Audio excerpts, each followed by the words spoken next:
Assalamualaikum warahmatullahi wabarakatuh. Apa kabarnya hari ini? Baik, alhamdulillah, luar biasa.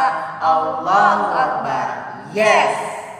Nah, sekarang sebelum kita ke pembelajaran, Yanda mau tepuk semangatnya dulu. Tepuk semangat 1 udah kemarin. Sekarang tepuk semangat 2. Masih hafal tidak? Kalau masih hafal, kita bareng-bareng ya. Bareng Bun. Yeah. Tepuk semangat 2. Semangat. Semangat. Yes. Nah, kalau kalian udah semangat, sekarang Yanda dan Bunda mau kalian berdoa terlebih dahulu sebelum kalian belajar. Nah, kita pakai jari ya Bun ya. Anak-anak juga harus ya ikutin Yanda Bunda ya. Sekarang ikutin. Tepuk 1 jari, tepuk 2 jari, tepuk 3 jari, tepuk 4 jari, tepuk 5 jari. Berbunyi semua 1, 2, 3. Bersikap berdoa. Berdoa sebelum belajar.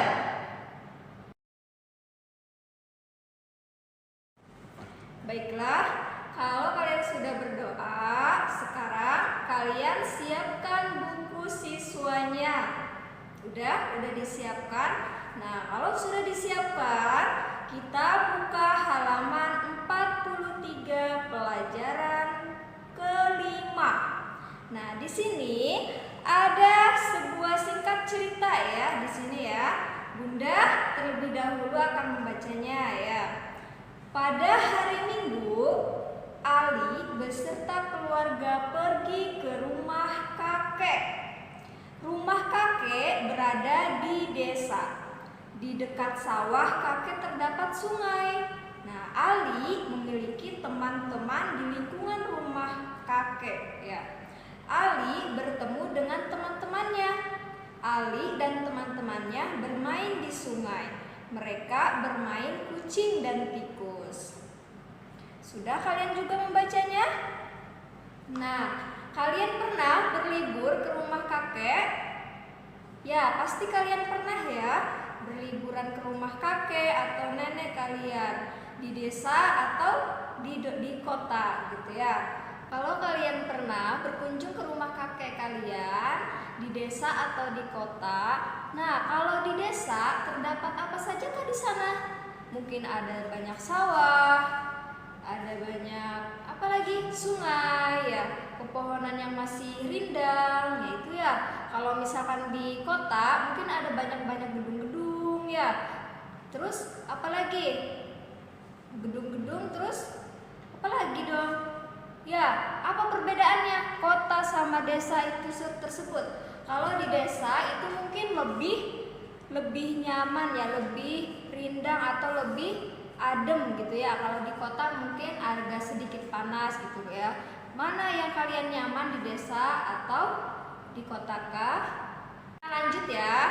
Di sini Ali memiliki teman-teman di lingkungan rumah kakek. Nah, kalian punya nggak di sekitar rumah kakek kalian teman-teman kalian gitu? Terus kalian main. Kalau misalkan kakeknya berada di desa, kalian main ke sawah atau ke sungai, main-main gitu. Nah, kalau misalkan kalian di kota, rumah kakeknya di kota, mungkin kalian perginya ke sekitar rumah saja ataupun di rumah kalian atau di rumah kakek.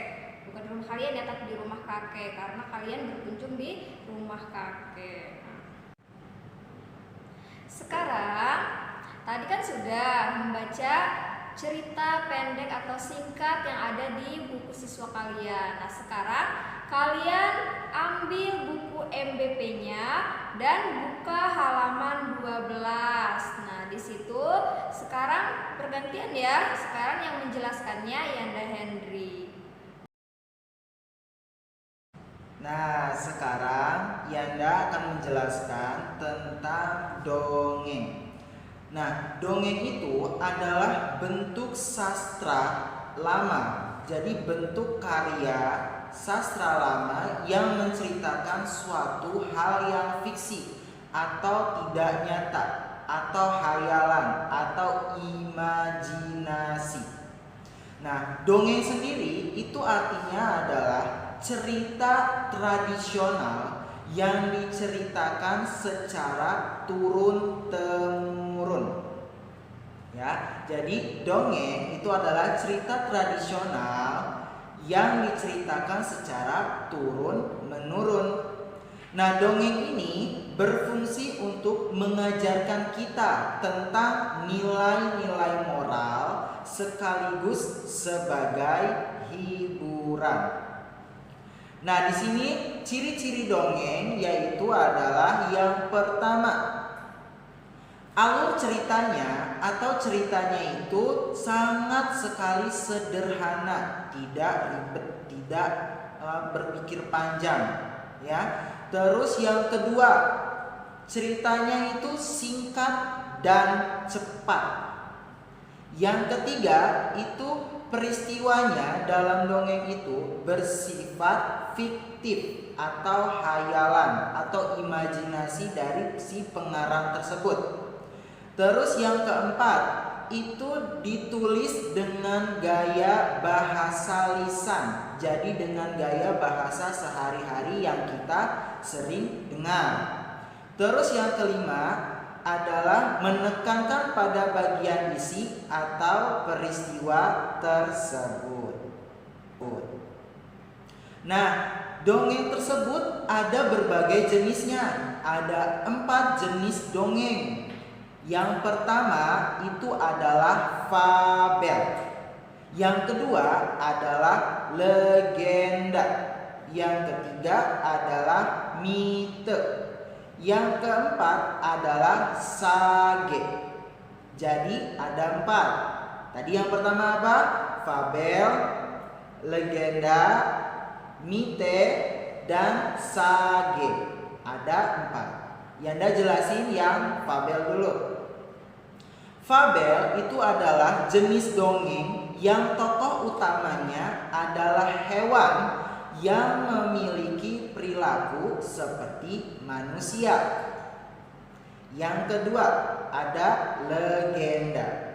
Legenda adalah jenis dongeng yang menceritakan tentang kejadian atau asal-usul suatu tempat atau suatu benda.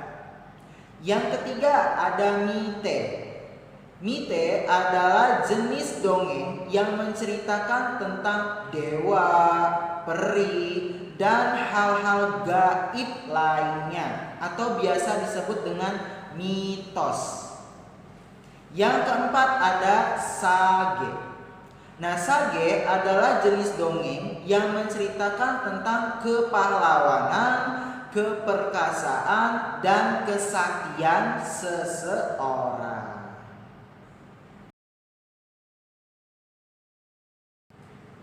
Nah, sekarang kalian buka kembali buku siswa kalian di halaman 45. Sudah dibuka?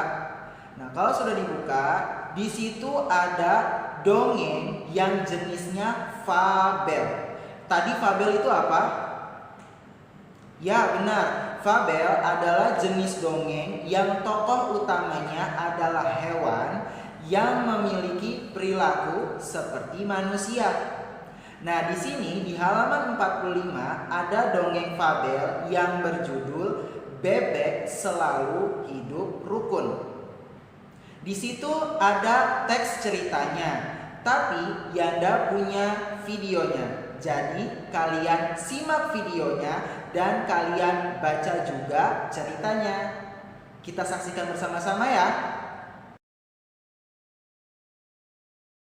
Dongeng ini berjudul Bebek Selalu Hidup Rukun. Koloni bebek tidak pernah terpisah satu sama lain.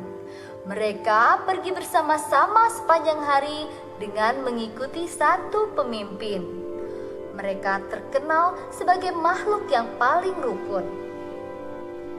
Meskipun bebek sangat berisik, tidak sekalipun mereka pernah bertengkar. Hampir semua binatang mengetahui hal itu. Begitupun dengan Cerpelai. Namun, dia sangat penasaran. Apakah kabar itu benar atau tidak? Cerpelai sendiri belum pernah melihat langsung kawanan bebek yang sedang bersama. Saking penasarannya, Cerpelai pun mendatangi padang di mana para bebek berada. Cerpelai akhirnya dapat melihat begitu kompaknya kaum bebek. Awalnya ia kagum, tapi kemudian muncul niat jahat dalam dirinya. Aku akan mengadu domba mereka. Pasti ada bebek yang bisa dijadikan sebagai sumber masalah. Gumam Cerpelai seraya menyeringai jahat. Mulai hari itu, Cerpelai gencar mendatangi bebek yang sedang agak terpisah dengan kawanannya. Dia mulai menghasut bebek itu untuk membenci kawannya. Lalu pemimpinmu itu, dia hanya membodohi kalian agar mau mengikutinya. Pergilah dari kawanan itu, atau kau akan menjadi budak pemimpinmu selamanya. Ujar Cerpelai yang pandai menghasut. Namun, rupanya sia-sia. Bebek tidak mau mendengar perkataan Cerpelai. Kemudian, Cerpelai mencari bebek lain dan mengatakan hal yang sama. Tapi, lagi-lagi perkataan Cerpelai tidak dihiraukan. Begitu terus, hingga tak terasa sudah semua bebek ia datangi. Tapi, tidak ada satupun yang berhasil ia hasut. Cerpelai sangat kelelahan karena sudah berjalan ke sana kemari dan terlalu banyak bicara. Cerpelai, kau tidak bisa membuat kaum bebek saling bertengkar karena kami mempercayai satu sama lain. Ucap salah satu bebek yang dihasut oleh Cerpelai. Cerpelai pun sangat malu. Dia tidak menyangka para bebek begitu kompak. Dia pun pergi dari pemukiman bebek dan tidak pernah kembali lagi ke sana karena malu. Memang benar jika ada yang mengatakan bahwa kaum bebek adalah kawanan yang paling rukun sedunia. Apakah kalian mau menjadi kaum bebek seperti itu? Nah, hikmah dari cerita persahabatan hewan ini, bebek selalu hidup rukun adalah kerukunan yang kuat akan membuat kelompok itu menjadi kuat pula. Nah, kalian udah lihat belum ceritanya? Nah, kalau misalnya sudah dilihat dan dibaca ceritanya, kalian buka halaman 47. Di situ ada ada 6 soal yang harus kalian isi. Ya. Kalian isi berdasarkan cerita yang tadi kalian lihat dan kalian baca di buku. Ditulis di buku kalian. Baiklah, kalau sudah mengerjakan tugas tadi, sekarang buka buku MBP-nya, kita latihan soal. Ada di halaman 14. Ya, di situ ada latihan level 1 tentang bahasa Indonesia dari 1 sampai 15. Dikerjakan ya, nanti dikumpulkan. Sekarang pembelajaran 5 telah selesai. Semoga pelajaran yang kita berikan, materi yang kita berikan tersampaikan dengan jelas. Semua tugas-tugasnya harus dikerjakan ya, nanti kita nilai. Nah, sebelum kita tutup pembelajaran, kita ada baiknya membaca doa terlebih dahulu. Seperti biasa kayak tadi, ya, pakai jari. Harus berdoa ya. Kita sama-sama ya mulai ya. 1, 2, 3. Tepuk 1 jari, tepuk 2 jari, tepuk 3 jari, tepuk 4 jari, tepuk 5 jari. 1, 2, berdoa sesudah belajar. Baiklah, terima kasih. Sekian dari kita. Apabila ada kata-kata yang salah atau ucapan yang salah, mohon dimaafkan. Wabillahi taufiq wal hidayah. Wassalamualaikum warahmatullahi wabarakatuh.